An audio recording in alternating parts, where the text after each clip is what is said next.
Hello नमस्कार, मैं हूं दीपक और आप देख रहे हैं डीएसके टॉक्स। बिग बॉस 16 के आज रात के एपिसोड के बारे में बात करें उसके पहले आज के दिन की शुरुआत काफ़ी ज़्यादा बुरी खबरों के साथ हुई थी। पहले तो मोदी जी की मां का स्वर्गवास उनकी खबर आती है, प्रभु उनकी आत्मा को शांति दें। उसके बाद ऋषभ पंत के ट्रेजिक एक्सीडेंट की खबर आती है। मैंने उस एक्सीडेंट का सीसीटीवी वीडियो देखा, इतना ज़बरदस्त एक्सीडेंट हुआ है वो, जहाँ पर पूरी कार जल करके राख हो गई है। ये तो शुक्र है भगवान का कि ऋषभ पंत सकुशल है, कुछ इंजरीज हुई है, उसका ट्रीटमेंट चल रहा है, लेकिन आई थिंक ऋषभ पंत को कहीं ना कहीं एक पुनर्जन्म मिल गया है, एक नई जिंदगी मिल गई है और उसे ईश्वर का शुक्र अदा करना चाहिए। और जो काफी दिनों से वो ईगो में चल रहा था या फिर जो लोग हाइप करते थे, कंट्रोवर्सी में कुछ ज्यादा चल रहा था, कुछ ईगो भी आ चुका था। मैंने उसके ऋषभ के कुछ इंटरव्यूज देखे थे जहां पर वो कह रहा था कि रेड बॉल क्रिकेट का रिकॉर्ड बहुत अच्छा है, टी20 में भी अच्छा है, मतलब थोड़ा सा एरोगेंस आ गया था। तो यहां से ऋषभ पंत को एक नया जीवन मिला है। और दूसरी चीज, फुटबॉल के लेजेंड पेले साहब, उनका भी आज स्वर्गवास हो गया। कहने का मतलब है कि आज के दिन की शुरुआत हो, पूरा दिन काफी ज्यादा सैड न्यूज या फिर ट्रेजेडी वाली न्यूज से भरा रहा था, लेकिन आज के दिन का अंत हम लोग एकदम जश्न मना करके या फिर खुशी खुशी कर सकते हैं। एक तो नए साल का स्वागत भी करना है, दूसरा सलमान खान ने यहाँ पर दिन बना दिया है। स्पेशली मेरा दिन तो बना दिया है, क्योंकि जिस तरीके से अपने रिव्यू में करता हूं, जो पॉइंट्स मैं हाईलाइट करता हूं, आज सलमान खान ने मोरलेस वो सारे पॉइंट्स हाईलाइट कर दिए हैं। इनफैक्ट एक सबसे बड़ा पॉइंट जो कि शालीन द गधा भनोट अब तक नहीं समझ रहा है, कि वो तो चुपचाप खा रहा था, उसकी खोपड़ी पर जग्गा और मिस ब्रांड खड़े होकर तांडव करने लगे थे, जिसकी वजह से शालीन भनोट बहुत गुस्से में आया और फिर उसने खाम में फसाद करना शुरू करा। और सलमान खान यहां पर ये चीज उसे समझाते रहे, लेकिन चिकन भनोट तो चिकन भनोट है ना, उसको सीधे तरीके से बात समझ में कहाँ आती है। साथ ही साथ इस एपिसोड में एक नहीं ऐसे 2-3 पॉइंट और थे जिन्होंने तमाम एमसी स्टैन फैंस और शिव ठाकरे फैंस का दिल गार्डन गार्डन कर दिया। जब सलमान खान ये कहते हैं कि यार शालीन को मेरी बात तो समझ में नहीं आ रही है, लेकिन कोई है जो घर में शालीन को समझा सके, कोई है इंटेलिजेंट या फिर महान, तो वो जग्गा क्या बोलती है, मैं। सलमान क्या बोलते हैं, नहीं आप नहीं, शिव आप बोलो। जिस तरीके से जग्गा को ह्यूमिलेट किया है भाई साहब, मेरा दिल तो गार्डन गार्डन हो गया। क्योंकि जग्गा कहिए, शालीन कहिए, टीना कहिए, सृजिता या फिर विकास, इनका जो दोगलेपन से भरपूर साइड है ना, वो अपने रिव्यू में मैं जबरदस्त तरीके से हाईलाइट करता हूं। लेकिन वो जो सो कॉल्ड ट्रू व्यू वाले या फिर एक्स कंटेस्टेंट, पता नहीं वो कौन सा बिग बॉस दिखाते रहते हैं फैंस को, उनके फैंस कुछ अलग ही बिग बॉस देखते हैं। और आप देखिएगा आज रात को भयंकर रूप से चूड़ियां टूटेंगी, बड़े बड़े नैरेटिव सेट किए जाएंगे। Oh my God, Salman Khan ने उसको टारगेट कर दिया, बोलने का मौका नहीं दिया, बोलती तब भी क्या कर लेती, वो एक नंबर की दोगली है तुम्हारी जग्गा। ये जग्गा जिसको कल बिग बॉस ने आईना दिखाने की कोशिश करी कि तुम शालीन पर ब्लाइंड ट्रस्ट कर रही हो, शालीन दोगला है, लेकिन उसके बावजूद ये दोगली जो है वो शालीन के साथ ही बैठ गई। हमने देखा ये जो कीचड़ फेंकने वाला जो टास्क था, कितनी घनघोर लेवल की दोगली है ना ये तो चाहती है कि ये बोलती रहे, लेकिन अर्चना जब टास्क कर रही थी तो अर्चना बोले नहीं, और टास्क खत्म नहीं हुई तो उसके पहले ही नहाने के लिए जो हम फर्स्ट की रेस थी, मतलब पूरा घर गंदा कर फेंका। उसके बावजूद बड़ी बड़ी बातें, देखो टास्क पर लेनी पड़ती, इनको ये हैं वो हैं, खुद उसको कुछ चीज समझ में आती है नहीं। एंड जिस तरीके से ये जग्गा बातें करती है, जब सलमान शिव से बात कर रहे थे या फिर सलमान विकास से बात कर रहे थे, जग्गा बीच में कूदती जा रही थी। सलमान के हाव भाव और बॉडी लैंग्वेज से एक चीज तो क्लियर है कि मेरी ही तरह, आपकी ही तरह सलमान खान को भी ये प्रियंका कतई पसंद नहीं है। वो मतलब इतनी नेक्स्ट लेवल की हिपोक्रेट हो चुकी है कि सलमान खान को उससे बात करना तक पसंद नहीं है। वहीं सलमान खान दिल ही दिल किसको पसंद करते हैं ये आपको भी पता चल गया होगा, वो शिव से ही सारी चीजों का क्लैरिफिकेशन मांगते हैं। शिव के फैंस बहुत बार ये बातें करते हैं कि सलमान उसको मौका नहीं देते, या अक्सर ये भी शिकायतें आती हैं कि शिव ठाकरे की तारीफ नहीं होती है। बट मेरा ये मानना है कि तारीफ जो रहती है ना, ये बहुत बड़ा एक कर्स होती है, जिंक्स कर देती है चीजों को। मुझे भी कुछ कमेंट आते हैं कि भाई आप जर्नी वीडियो बनाओ या फिर उसके बारे में बोलो। मैंने कहा नहीं भैया, मुझे नहीं करना है, मैं कुछ अलग टाइप की साइकोलॉजिकल गेम में आजकल बिजी चल रहा हूं। तो जो मैं कर रहा हूं उसके पीछे एक रीजन है, और जो जो चीजें मैं हाईलाइट कर रहा हूं धीरे धीरे चीजें वैसी होती जा रही हैं। तो तारीफ के भंवर जाल में मत फंसिएगा। तारीफ हुई थी इसकी जग्गा की और इसकी हग्गा की, करण जौहर करके गया था तारीफ, याद है ना आपको? तब से ये तोता परियां गलत ट्रैक पर ही जा रही हैं। इसलिए मेरा आपसे भी ये निवेदन है कि तारीफ के भंवर जाल में मत फंसा कीजिए। मैं जानता हूं कि किसी एक कंटेस्टेंट की भर भर के तारीफ करो तो बहुत सारे सब्सक्राइबर्स मिल जाएंगे, सुपर चैट मिलेंगे, आप मतलब फेमस हो जाओगे, लेकिन तारीफ करना मेरी फितरत में नहीं है। तारीफ की गलियां जो है ना, अब हम छोड़ आए वो गलियां। अब हमारा इकलौता उद्देश्य है रियलिटी शो की रियल रियलिटी को आपके सामने लाना, सोसाइटी में, समाज में, मीडिया में। और ये जो सेलेब के पिया जो डिस इन्फॉर्मेशन इन्फॉर्मेशन फैलाते हैं उसे काउंटर करना, ऑडियंस के टेस्ट को अपग्रेड करना। और इसी मिशन के तहत मैं बिग बॉस के रिव्यू कर रहा हूं और मुझे बहुत ज़्यादा सुकून और सेटिस्फैक्शन मिला जिस तरह से सलमान खान ने वो सारे मेजर पॉइंट्स हाईलाइट कर दिए जो कि मैंने मेरे रिव्यूज़ में हाईलाइट किए थे। आपको याद है ना, F5 वाला जो रिव्यू मैंने करा था, फूड, फालतू, फेक, फाइट एंड फीलिंग्स, वहां पर आपके सामने मैंने पूरा प्रेजेंटेशन रखा था कि शालीन चुपचाप खा रहा था, उसने तो कोई बवाल भी नहीं मचाया था। अर्चना ने बोला था, शालीन दाल थोड़ी ज़्यादा है, सब्जी थोड़ी कम है, आप ले लेंगे क्या? शालीन ने चुपचाप ले लिया था, वो खाना खा रहा था लेकिन उसकी खोपड़ी पर तांडव करने लग गई थी ये। और शालीन इतना बेवकूफ़ है, जब शालीन का स्टैंड से लफड़ा हुआ था तब सलमान खान ने बताया था कि भैया तुम्हारे मुद्दे में किसी और ने अपनी रोटियां सेक ली थी। उम्मीद थी कि शालीन सुधर जाएगा। एंड शालीन ने उस वीकेंड के बाद जब संडे का वीकेंड का वार हुआ था तो शालीन ने कहा था भी कि सर हाँ, अब मुझे महसूस हो रहा है कि शायद ये जो मुद्दा था ये इतना बड़ा नहीं होता जितना कि ये जग्गा की वजह से बन गया। और उसने कहा था कि वो जग्गा को टारगेट करेगा, लेकिन विधि का विधान देखो, ये जग्गा का बड़ा खास बन चुका है, ये शालीन द चिकन भनोट। और टीना दत्ता तो मतलब है ही एक नंबर की गर्दोली। अच्छा हाँ, टीना दत्ता से मुझे याद आया, टीना दत्ता बिग बॉस 13 के जब सिडना चला करता था तो उसका एक मैंने शॉर्ट डाला है जहां पर वो कह रही थी इसके शहनाज के बारे में कि बड़ी फ्लिपर है, एक के प्रति तो लॉयल हो जा। भाई मुझे ऐसा लग रहा है कि टीना दत्ता एक्चुअली में अपना फ्यूचर वहां पर बता रही थी, क्योंकि शहनाज का सीजन जैसा भी था वो तो चला गया और अब चूंकि सेट है नहीं दुनिया में तो ज्यादा उसके बारे में बात करना प्रेफर करता हूं नहीं। लेकिन टीना दत्ता कौन सी दूध की धुली है, टीना दत्ता तो नेक्स्ट लेवल है। वो तो किसी के लिए लॉयल नहीं है यार, वो तो अपने मरे हुए कुत्ते तक को यूज करने के लिए उतारू हो चुकी थी। और ये टीना दत्ता जो कि शहनाज के बारे में बोल रही थी ना कि कभी रश्मि के ग्रुप में, कभी इसके ग्रुप में, और ग्रुप कहाँ हो गई? ये तो सलमान ने कहा था कि सब अकेले अकेले खेलते थे, तो कौन सा ग्रुप था ये? सलमान खान जो कभी कहता है कि ग्रुप नहीं अकेले खेलो, कभी कहता है सलमान की दोस्त होने चाहिए या फिर ग्रुप होना चाहिए, और ये सलमान खान जो कि हमेशा कहता रहता है कि ऑडियंस के वोट से ही कंटेस्टेंट बाहर निकलते हैं। कई दफे सलमान खान बोल चुका कि ना मैं निकालता हूं ना मेकर्स निकालते हैं, ऑडियंस के वोट निकालते हैं। वही सलमान खान आज अर्चना से क्या कह रहा था, अर्चना अगर मैं तुम्हें वापस ला सकता हूं ना तो तुम्हें बाहर निकालने का पावर भी है मेरे पास, 5 मिनट नहीं लगेंगे मैं तुम्हें बाहर निकाल दूंगा। लेकिन यही सलमान खान कहता है कि ऑडियंस के वोट से बाहर जाते मेरा कोई पावर नहीं है। तो सलमान वॉज एक्सपोजिंग सलमान खान। और अर्चना को जिस तरह से समझाया, ये सारे पॉइंट्स भी मेरे रिव्यू में आपको इजीली मिल जाएंगे। मैं बार बार कह चुका हूं कि अर्चना अकल बड़ी या भैंस का मैंने एग्जांपल दिया था, डेडिकेटेड वीडियो बनाए थे। अर्चना के बहुत सारे फैंस मुझसे काफी टाइम से आर्गुमेंट करते हैं। इनफैक्ट यार मेरी तो किस्मत ऐसी है कि हर सीजन में यही होता है, हर सीजन जब शुरू होता है ना तो पहला मंथ कहिए या दूसरा मंथ कहिए, फैंस अतरंगी लॉजिक देने लगते हैं और जैसे जैसे सीजन एंड होने के कगार पर आता है मेरे रिव्यू सडनली लोगों को अच्छे लगने लगते हैं। स्टार्ट में अच्छे नहीं लगते क्योंकि लोगों का फंडा क्या रहता है कि उनके ग्रुप बन जाते हैं, व्हाट्सएप पे ग्रुप बन जाते हैं, ट्विटर पे ग्रुप बन जाते हैं, या फिर किसी ने उडारियां जैसा शो देखा या छोटी सरदारनी देखा, उसके आधार पर वो पहले से ही डे वन से किसी न किसी को अपना फेवरेट बना लेते हैं। हालांकि शिव ठाकरे की बिग बॉस जर्नी मैंने भी देखी, बिग बॉस मराठी की, उसके बावजूद मैंने अपना टाइम लिया क्योंकि मैं 1 वीक 2 वीक 3 वीक पर्सनैलिटीज टटोलता हूं। अब यानी कि वीक नंबर कौन सा, 12वां 13वां ये जो चल रहा है जहां पर सलमान खान ने जो बोला या फिर इससे पहले की वीकेंड में सलमान ने जो बोला,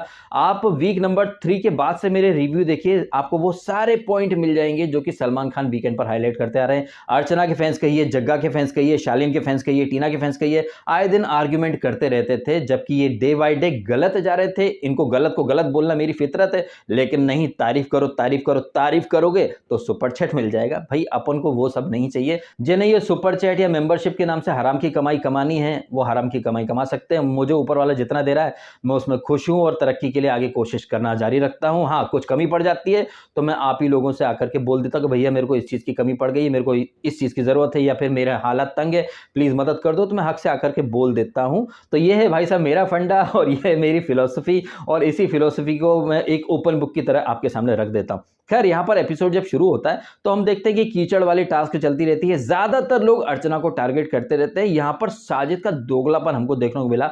साजिद को बड़ी फिक्र हो रही थी इसके अर्चना की, और साजिद को बढ़िया तरीके से यहाँ शिव भी करारा जवाब देता है और MC स्टैन भी करारा जवाब देता है कि अरे सर आपको लग रहा है तो आप साइन कर लेना पिक्चर में, ये इंसानियत क्या होता है। स्टैन के लॉजिक काफी अच्छे थे। जब ये जल परियां और तोता परियां स्विमिंग पूल से निकल करके आती है तब नहीं शिवर होती है, तब नहीं कांपते हैं। और शिव ने तो क्या जबरदस्त तरीके से से जवाब दिया था इसको साजिद को, साजिद सर क्या हंस रहे हो आप, आपने बोला था ना। तो साजिद ने जो चिंगारी लगाई थी उसने क्या सोचा था कि शिव और स्टैन जो है उसके सामने मुंह नहीं खोलेंगे, लेकिन अब क्या है कि शिव ठाकरे और स्टैन इन दोनों को रियलाइज हो चुका कि ये जो साजिद खान है ना ये एक्चुअली में डबल ढोलकी है और इसको एक्सपोज करना बनता था। जिस तरह से ये सुंबुल को अपना पर्सनल प्राइवेट कुक मानता है, दोनों कश्तियों में सवारी करता रहता है, और जिस तरह से ये कल के एपिसोड में जो एक नैरेटिव क्रिएट कर रहा था ना स्टैन के दिमाग में, धोखा शब्द कि मौका आने पर तो निमृत भी धोखा देगी, शिव भी धोखा देगा, मैं भी धोखा दे सकता हूं, ऐसी वो बातें कर रहा था। आई वॉज होपिंग कि सलमान खान यहाँ साजिद को आईना दिखाएगा, जिस तरह से साजिद डबल ढोल की पंक्ति करता है और जिस तरह से वो सुंबुल को बहुत ज्यादा बुली करता रहता है, लेकिन नहीं, यहाँ तो सलमान जो कि साजिद का चड्डी बड्डी है उसने साजिद और स्टैन दोनों को बोल दिया जरा तौकीर साहब की मिमिक्री करके बताओ,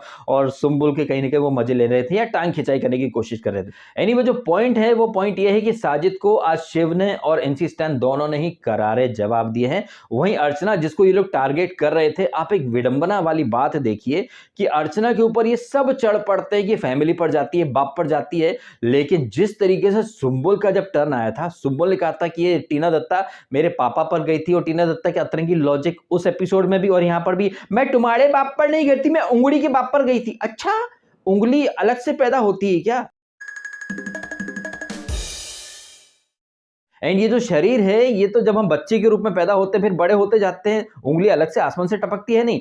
तो ये टीना दत्ता जो खुद लोगों को क्लासलेस बोल सकती है, लोगों की आई पर, लोगों की बहन पर जा सकती है, ये टीना और इसकी जो झंडली के लोग हैं ये अर्चना को ज्ञान देते हैं कि अर्चना फैमिली पर जाती है। मुझे यहाँ सुंबुल के करारे जवाब काफी अच्छे लगे। इस सुंबुल को मैं डुम्बुल बोला करता था, लेकिन जब से सुंबुल शालीन की शैडो से बाहर आई है, थोड़ा सा क्या कि साजिद उसको बुली कर देता है, अदरवाइज सुंबुल के पॉइंट काफी अच्छे जा रहे हैं। जिस तरह से वो करारे जवाब देती है, जैसे कि शालीन उसके सामने कुछ नहीं बोल पाया, और टीना दत्ता कहिए या फिर प्रियंका के दोगलेपन तो वो हमेशा हाईलाइट करती ही रहती है, और टीना दत्ता की तो बोलती बंद कर दी इसने। बड़ी उछल रही थी ये टीना दत्ता की अर्चना लोगों की फैमिली पर जाती, प्रोफेशन पर जाती, बाप पर जाती है, तुम भी तो गई थी, तुम जाओ तो, अरे उंगली पर गई थी, उंगली का बाप पर बोला था। आहा, जिस तरीके से टीना दत्ता ने उंगली का बाप पैदा कर दिया, टीना दत्ता के माँ बाप ने टीना दत्ता को ही पैदा करा था, या फिर ये उंगली, नाखून, ये कान वगैरह सब अलग अलग से कहीं से अमेज़न या फ्लिपकार्ट से मंगवाए थे? तो टीना दत्ता की अतरंगी लॉजिक है भाई साहब। वो मतलब क्या बौखला जाती है ना तो उसे शब्द नहीं मिलते हैं। वैसे बौखला तो यहाँ पर शालीन भी गया था, जग्गा तो नेक्स्ट लेवल की बौखला गई थी। टास्क थी अर्चना की, लेकिन जग्गा इतना बचर बचर बचर करती रहती है और पूरा घर इन लोगों ने गंदा कर मारा था। करने चली थी ये झंडली अर्चना को टारगेट, लेकिन एक्चुअली देखा जाए ना तो ये लोग खुद टारगेट हो गए। और जैसा कि सलमान ने कहा कि पाप का घड़ा यहाँ पर ये टास्क थी, लेकिन पाप का घड़ा नहीं, यहाँ तो भांडे फूट गए। सबसे ज्यादा यहाँ पर भांडे फूटे हैं इसके चिकन भनोट के। ये चिकन भनोट की सखी सहेली है ये जग्गा, जो कि अर्चना को बहुत बोल रही थी कि प्रोफेशन पर जाती है, सूरत पर जाती है, एज शेमिंग, बॉडी शेमिंग। जिस तरीके से शालीन का भांडा फूटा, इन मोहतरमा के मुंह में तो दही जम गया। वहां नहीं, इनके मुंह से कुछ भी निकला कि नहीं शालीन गलत करता है, और सलमान के सामने नहीं सर मैंने कहा था, नहीं सर मैंने कहा था। क्या कहा था? कुछ नहीं कहा था तुमने मैडम। ये जग्गा जो है ना ये हूबहू चुबीना को कॉपी कर रही है। मुझे याद आ रहा है जिस एपिसोड में बिग बॉस 14 में विकास ने अर्शी को धक्का दिया था, तब चुबीना जो है ना वो ब्लाइंडली जस्टिफाई कर रही थी विकास को, लेकिन जब वीकेंड का बार में सलमान ने पूछा कि मैडम आप लोगों ने इस बारे में ऑब्जेक्शन क्यों नहीं लिया, हाँ सर हमने कहा था sir, I was the first one sir, मैंने बोला विकास ऐसा क्यों, जबकि ये वो विकास को ब्लाइंडली सपोर्ट कर रही थी। उसी चुबीना यूनिवर्सिटी से निकली है ये जग्गा, जो कि एक नंबर की कनिंग है। उसका थोबड़ा देख करके इतनी ज्यादा नेगेटिव वाइब्स आती है, और आई थिंक अंकित ने इसको देखकर ही मैरिज के इंस्टीट्यूशन से भरोसा जो था ना उसका वो टूट गया था, क्योंकि जग्गा जैसी लड़की भाई साहब कोई फैमिली बर्दाश्त नहीं कर सकती। पल में तोला पल में माशा, और नेक्स्ट लेवल के तो वो वुमन कार्ड खेल लेती है, गलत लोगों का साथ देती है, उसके बाद अरे यार ये मुझे अप्रिशिएट नहीं करते, मैंने कुछ तो किया होगा सही। अब यहाँ पर ना मैं आपके साथ एक दिल की बात शेयर करना चाहता हूँ। मुझे पता है ये मेरी चाहत कभी पूरी होगी नहीं, बट फिर भी मैं काफ़ी बार ये चीज़ें इमेजिन करता रहता हूँ या फिर मैनिफेस्ट करता रहता हूँ। क्या पता भाई भविष्य में ये चीज़ हो जाए, तो कह नहीं सकते, लेकिन अब तक तो कोई आशा नहीं दिख रहा है। मुझे बहुत मन करता है जिस तरह से शेखर सुमन का फालतू का सेगमेंट है ना, पता नहीं क्यों मेरे को बार बार ऐसे थॉट्स आते हैं, विजन आते हैं कि उस सेगमेंट की जगह मैं वहां पर खड़ा हूं, और ये जो तमाम कंटेस्टेंट जो पूरे वीक उल्टी सीधी हरकतें करते रहते हैं, वीकेंड आते से ही महान बनने की एक्टिंग करते हैं, मैं उन कंटेस्टेंट को आईना दिखा रहा हूं। ऐसे थॉट्स मेरे मन के अंदर आते रहते हैं, ऐसे विजन्स मेरे मन के अंदर आते रहते हैं। पता नहीं ये क्यों आते हैं, क्योंकि मैं हकीकत तो मैं भी जानता हूँ कि मुझे ऐसा कोई मौका मिलने वाला कभी है नहीं, लेकिन फिर भी ऐसे थॉट्स आते हैं। हालाँकि कड़वा सच ये है कि मेकर्स कभी मुझे वहाँ नहीं बुलाएँगे, लेकिन सलमान खान है वहाँ पर। क्या सलमान खान इन कंटेस्टेंट को क्लिप नहीं दिखा सकते? स्पेशली इसको जग्गा को, जो कि टास्क के दौरान बोल रही थी, शालीन भी बोल रहा था ना कि बिग बॉस को बायस्ड बोलती रहती है, बिग बॉस का अपमान करती है। बिग बॉस को बायस्ड तो आपकी जग्गा भी बोलती है, लेकिन नहीं, अभी वोट का चक्कर है ना, तो इसलिए जग्गा का ब्लाइंड सपोर्ट करेगा शालीन, और शालीन का ब्लाइंड सपोर्ट करेगी ये सो कॉल्ड लॉन वॉरियर्स, क्या नाम इसका, जग्गा, जिसको कि बिग बॉस ने भी शालीन की हकीकत दिखाई, लेकिन फिर भी ये सो कॉल्ड लॉन वॉरियर्स शालीन का, टीना का, विकास का साथ नहीं छोड़ना चाहती। क्यों? क्योंकि अकेले चलने में फटती है। अकेले खेलने की बात नहीं कर रहा हूं, अकेले चलने में फटती है। गलत लोगों का वो साथ देती है, उसके बाद एक एक्सपेक्टेशन ऐसी सेट कर देती है कि मैंने कुछ तो अच्छा किया होगा, मेरे को हमेशा टोकते ही, मैंने कुछ अच्छा किया होगा।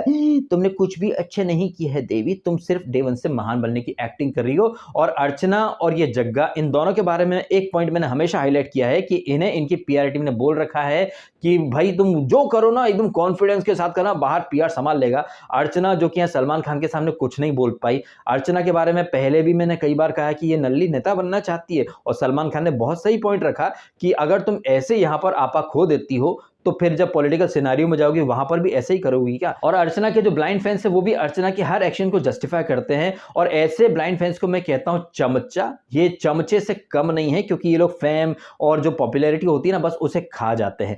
ये जो बिग बॉस जैसा बड़ा मंच मिला है अर्चना जैसे को, उसे तो इस मंच का भर भर के फायदा उठाना चाहिए, लेकिन नहीं, वो तो ऐसा आपा बाहर होती है कि अपने ही पैर पर कुल्हाड़ी मार देती है। अगर अर्चना थोड़ा सा मेच्योरिटी का और समझदारी का परिचय देती ना, तो क्या पता भाई साहब अब तक अर्चना बहुत अच्छी लग रही होती। जैसे कि सलमान खान ने खुद ने बोला, उधर से गाली आ रही है, मत दो ना, क्या जरूरत है। लेकिन नहीं, अर्चना का या फिर जग्गा का या फिर शालीन का ईगो इतना बड़ा है कि उधर से 4 गाली आई हैं तो इधर से ये 16 गाली बना करके देंगे, और इस चक्कर में ये बेहद गलत लग जाते हैं।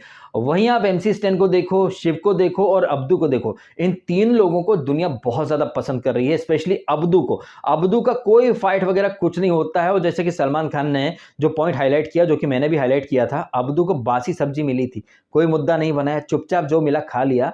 वहीं ये शालीन जैसे लोग हैं या फिर जग्गा जैसे लोग हैं, वो छोटी छोटी बात का मुद्दा बनाते हैं। क्यों बनाते हैं? क्योंकि इनकी जो पीआर टीम है या एजेंसी है ना, उन लोगों ने इनको ये समझा दिया कि भैया बस बोलो बोलो, बाहर एंडी फेंडी को बिठा देंगे, महान महिला, ये महिला, और फिर ट्विटर स्पेस पर या फिर यूट्यूब डिबेट में आपके ठुल्लों को बिठा देंगे प्रमोट करने के लिए। तो कैसे ये जो पीआर एजेंसी की मिली भगत और ये कंटेस्टेंट का एकदम फालतू वाला दिमाग इनका खुद का गेम खराब कर रहा है, आपको समझ जाना चाहिए। खैर, एपिसोड में आगे बढ़ते हैं तो हम क्या देखते हैं कि कन्फेशन रूम के अंदर विकास को और अर्चना को बिठा करके बिग बॉस विकास से माफी मंगवा रहे थे, क्योंकि विकास ने अर्चना की कास्ट के ऊपर एक टिप्पणी कर दी थी। बहुत अच्छा किया बिग बॉस ने जो कि विकास से माफी मंगवाई, लेकिन अर्चना ने भी तो शिव ठाकरे की कास्ट के ऊपर, प्रांत के ऊपर, स्टैन के रिलीजन के ऊपर, गौरी के रिलीजन के ऊपर बहुत सारी बातें करी हैं। वो तो लोगों के प्रोफेशन पर, सब पे जाती, जात पात पे, लेकिन अर्चना से तो कभी कोई माफीनामा नहीं दिलवाया गया। हाँ, अच्छा समझ गया, एक तो वो स्त्री है, वो कुछ भी कर सकती है, और दूसरा वो खुद एक दलित है ना।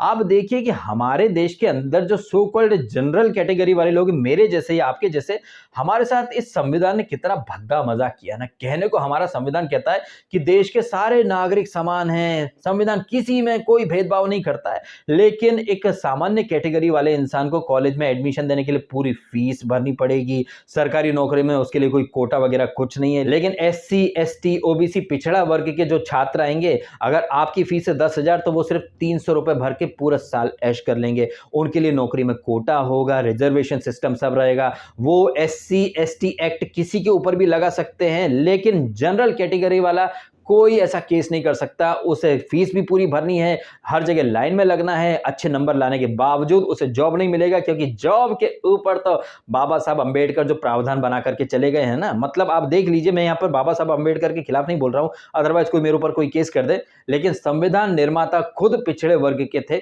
इन शॉर्ट, हमारे देश के संविधान निर्माताओं ने, हमारे देश के सिस्टम ने सामान्य वर्ग के साथ बड़ा भद्दा वाला मजाक किया है। एक अनपढ़ गवार इंसान जिसे बोलने तक की तमीज नहीं, जिसके ऊपर दर्जनों केस हैं, वो मंत्री बन सकता है। वहीं एक सामान्य सा इंसान जो दिन रात एग्जाम देने के लिए तैयारी करता है, पढ़ता है, जैसे तैसे आईएएस बनता है, आईपीएस बनता है, और सैल्यूट किसको मारता है? चौथी फेल को। तो आप देख रहे हैं हमारा सिस्टम, हमारा संविधान, हमारे संविधान का ये अर्चना जैसे लोग भर भर के फायदा उठा लेते हैं। ये तो सामने वाले को कुछ भी बोल सकते हैं, लेकिन विकास जैसे लोग अगर कुछ भी बोल देंगे तो फिर बवाल मच जाता है। शिव ठाकरे के ऊपर इसने अर्चना ने बहुत सारी भद्दी टिप्पणियां करी थी और उसके बारे में मैंने ट्वीट भी करे, वीडियो भी डाले, लेकिन किसी ने कोई एक्शन नहीं लिया। इधर विकास ने कुछ बोल क्या दिया अर्चना की कास्ट के ऊपर, फटाक से हमारा जो SC ST आयोग है कूद पड़ा मैदान में और नोटिस जारी कर दिया। मुझे तो लग रहा है कि विकास का जो एलिमिनेशन की न्यूज आई है वो इसी वजह से आई है, क्योंकि शायद विकास को लीगल पचड़े में अब पड़ना पड़ेगा और पुलिस वगैरह इन्वेस्टिगेशन या फिर जो भी हो कुछ होगा,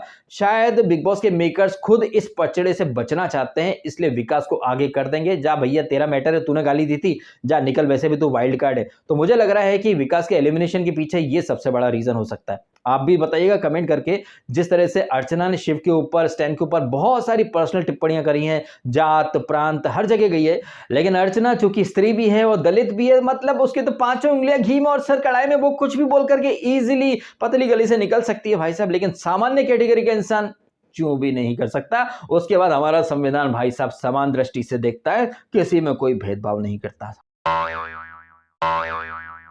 खैर इसी संविधान की बदौलत ये जो SC ST गठन आयोग वगैरह जो भी हैं, इनकी तरफ से जो चिट्ठी आती है, विकास माफी मांगता है और उसके एलिमिनेशन की स्क्रिप्ट जो रहती है तैयार हो जाती है और बिग बॉस की लाडली बच्ची यानी कि अर्चना, जो कि खुद बिग बॉस पप्पा को भी बायस्ड बोल सकती है, उसे अकेले बिठा करके सलमान खान बहुत सारा लेक्चर वगैरह देते हैं। उसके बाद मेरा फेवरेट, आपका फेवरेट और खुद सलमान खान का फेवरेट चिकन द मनोट, मैंने नहीं कही सर, क्या मैं क्या सुनता रहूं, बड़ी बड़ी ये बातें करता रहता है, बट इसके पल्ले कुछ भी नहीं पड़ता। सलमान खान क्या समझाना चाह रहे थे, जैसे वो शालीन और स्टैन का झगड़ा हुआ था तब भी जग्गा बीच में कूदी थी, यहां पर भी जग्गा कूद गई है, लेकिन मंडली को तोड़ने के चक्कर में ये शालीन भनोट फालतू की जग्गा का ब्लाइंड सपोर्ट करता रहता है और जब जब इसने जग्गा पर आंख मूंद के यकीन किया है ये औंधे मुंह गिरा है। लेकिन इतना ये बेवकूफ है शालीन भनोट, ये क्या सोच रहा है जैसे अंदर वो कंटेस्टेंट को चूरन देता रहता है, वैसे सलमान खान के सामने भी इसके चूरन चल जाएंगे। लेकिन नहीं, सलमान खान तो अलग ही स्वैग वाले अंदाज में थे, शालीन को आईना दिखाना चाहते थे, लेकिन नहीं, शालीन तो सुनने समझने के मूड में ही नहीं था। इसने मेरी बीवी के बारे में ऐसा बोला वैसा बोला, जबकि तूने शुरू करा था और तेरा तो मैटर था भी नहीं, तू तो दाल ले चुका था, दाल चावल खा रहा था। लेकिन नहीं, मेरे को माइग्रेन था 10 मिनट पहले से, 1 घंटा पहले से मैं ये कर रहा था वो कर रहा था। शिव ने कितना खूबसूरती के साथ यहाँ पर एक्सप्लेन करा और उस एपिसोड में भी शिव और निम्रत और स्टैन सब यही कर रहे थे, अरे यार सब्जी तो कम थी, कौन सा पहाड़ टूट गया। पहाड़ टूटा नहीं था, जैसा कि मैंने अपने रिव्यू में कहा था, फुटेज लेने की एक्टिविटी थी। जैसे ही शालीन को लगा कि ये जग्गा सारा फुटेज ले रही है, मैं भी कूदता हूं, और जग्गा को लगा कि यार ये अर्चना लड़ रही है और हम सब नॉमिनेट हो चुके हैं, तो जग्गा विकास ये सब कूद पड़े थे, यार why should Archana have all the fun, चलो सब मिल करके फन लूटते हैं, फुटेज लेते हैं, दिखते हैं। ये था पूरा ड्रामा जिसको सलमान ने काफी बढ़िया तरीके से एक्सप्लेन करा, लेकिन ये गर्दुल्ला शालीन सुनने समझने के मूड में ही नहीं था। एंड इसी दौरान आई थिंक सलमान खान जो कह रहे थे कि सोशल मीडिया से काफी ज्यादा फीडबैक आते हैं जहां लोग कहते हैं कि दामाद है, बेटी है। भाई इन लोगों ने डेफिनेटली मेरा कोई ना कोई रिव्यू जरूर देखा है। मैं अर्चना को बिग बॉस की लाडली बिटिया और इसको साजिद गर्दुल्ले को दामाद बोलता रहता हूं। हालांकि सलमान बोले कि वो उन चीजों को इग्नोर करते हैं, लेकिन शो के अंदर कलर्स फेसेस ही बार बार ये बातें करते हैं और हमने ये सुना भी है। टीना और ये जग्गा बार बार बोलते रहते हैं कि बिग बॉस अर्चना को कुछ नहीं बोलते, सलमान अर्चना को कुछ नहीं बोलते हैं। ये जग्गा तो बोल भी रही थी ना, मेरे को ही टोकते रहते हैं। सलमान ने काफी अच्छे से लताड़ा कि भैया ये शालीन कलर्स के शो करके 50% डिस्काउंट में अवेलेबल है। ये उडारिया वाली जिसने अपनी वेब सीरीज की बातें छुपा ली, लेकिन सबसे बड़ा शो कलर्स पर ही करा है, और मिस ब्रांड तो कलर्स का बड़ा फेस है। तो कलर्स फेसेस को भी अच्छे से लताड़ करके रख दिया है सलमान खान ने। ये चीज मुझे काफी अच्छी लगी। और इस बार चूंकि बिग बॉस खुद खेल रहे हैं, तो यहाँ पर होस्टिंग भी इस वीकेंड तो काफी अच्छी हुई है, और बिग बॉस भी बीच में जब कूदते रहते हैं, तो इस बार सीजन थोड़ा सा इंटरेस्टिंग तो जा रहा है, इसमें कहीं कोई शक की बात नहीं है। और हाँ, जिस तरह से मेरे रिव्यू के पॉइंट पिक हुए, भाई अपना दिल तो गार्डन गार्डन हो गया है भाई। प्लस वो जो बंदे 3 जो कि अपन को और आप सबको बहुत पसंद आ रहे हैं, शिव, स्टैन, अब्दू, हर वीक की तरह इस वीक भी उनका जलवा बरकरार रहा है। अब इससे ज्यादा तारीफ अपन अब्दू की, शिव की और स्टैन की करेगा नहीं, क्योंकि ज्यादा तारीफ अगर अपन ने कर दी ना, तो शिव, मनोहर राव, उत्तम राव, झिंगू जी, गन्नू जी, ठाकरे, नजर लग जाएगी भाई। जिंक्स अपन को करना नहीं है, भावनाओं को समझो, ठीक है ना? हाँ। अच्छा हाँ, एक चीज़ और आपने इस एपिसोड के प्रोमो में देखी होगी, आई थिंक जो कल का प्रोमो है जहाँ पर कृष्णा आ रहा है और वो जो टॉयलेट ट्रेन के टॉयलेट में मग्गा लगा रहता है ना, ये लोटा मग्गा, अरे भाई साहब यहाँ पर अपने रिव्यू का एक और कनेक्शन वहाँ पर दिख गया। जब धर्मपाल जी कहते हैं ना कि लोटे के पास लोकेशन को ले जाओ, ट्रेन में लोटा नहीं सर, ट्रेन में मग्गा लगा रहता है। और मग्गा कौन है? और मग्गा से मुझे याद आया कि भाई मेरे एपिसोड का भी इंटीग्रल पार्ट मग्गा हुआ करता था, याद है आपको? जग्गा का मग्गा, ये नामकरण जग्गा मग्गा हग्गा। तो हमको लग रहा है कि कोई ना कोई क्रिएटिव टीम में है जो हमारे रिव्यू से थोड़ा सा फीडबैक या फिर इनपुट उठा रहा है। अब आपका क्या कहना है इन तमाम बातों के बारे में कमेंट करके अवश्य बताइएगा। आपको वीडियो अच्छा लगा तो इसको लाइक जरूर करें और हो सके तो इस वीडियो को शेयर करें सभी मित्रों के साथ और करें चैनल को सब्सक्राइब भी। थोड़ा टू मच हो गया ना, बट प्लीज यार सब्सक्राइब कर लेना। आपने समय निकाला, वीडियो देखा, आपका बहुत बहुत धन्यवाद। Thank you so much.